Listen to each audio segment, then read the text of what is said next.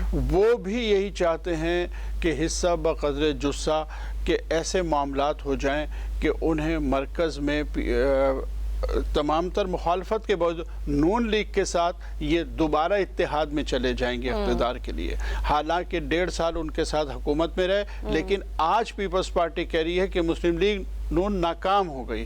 آپ ذرا غور کریں کہ یہ لوگوں کو کتنا بے وقوف سمجھتے ہیں. 1.5 سال ان کے ساتھ حکومت میں رہے, اور آج زرداری صاحب نے فرمایا تھا ابھی چند دن پہلے کہ میں تو بڑے اس سے لایا تھا شہباز شریف صاحب کو, لیکن وہ جو ہے پرفارم نہیں کر سکے. اور کل ابھی جو ہے وہ بلاول بھٹو صاحب نے بھی یہی کہا کہ مسلم لیگ نون جو ہے وہ کام نہیں کر سیاست اور جنگ میں تو زبان درازی اور زبان بازی تو چلتی رہتی ہے نا, لیکن ان کا تو ہمیشہ سے وتیرہ رہا ہے نا. دیکھیں پیپلز پارٹی کی جو سیاست ہے, آپ ایک طرف ان کی سیاست دیکھیں, آپ ایک نون لیگ کی سیاست دیکھیں. ہم بات تو کرتے ہیں کہ نمبر گیم ہے یہ کبھی ایک کی باری, کبھی ایک کی باری, لیکن سیاسی لحاظ سے کون وزندار دکھتا ہے اس وقت؟ تو ظاہر ہے کہ چونکہ اسٹیبلشمنٹ کے منظر نظر ہیں نواز شریف صاحب, تو ان کا پلہ بھاری ہے. جی اس ملک میں تو یہی ہوتا ہے, جو اسٹیبلشمنٹ کے ساتھ ہو جائے اس کا پلہ بھاری ہو جاتا ہے. نواز شریف صاحب آن اینڈ آف مطلب کچھ بھی ہو, یہ پھر الحاق تو پھر دوبارہ جا کے کریں گے. بالکل کر لیں گے, اپنے مفاد کے لیے بالکل کر لیں گے. یہ عوام کو اتنا ہی بے وقوف سمجھتے ہیں, یہ کل پھر چلے جائیں گے. 1.5 سال ان کے ساتھ رہے, ابھی کہہ رہے ہیں کل پھر چلے.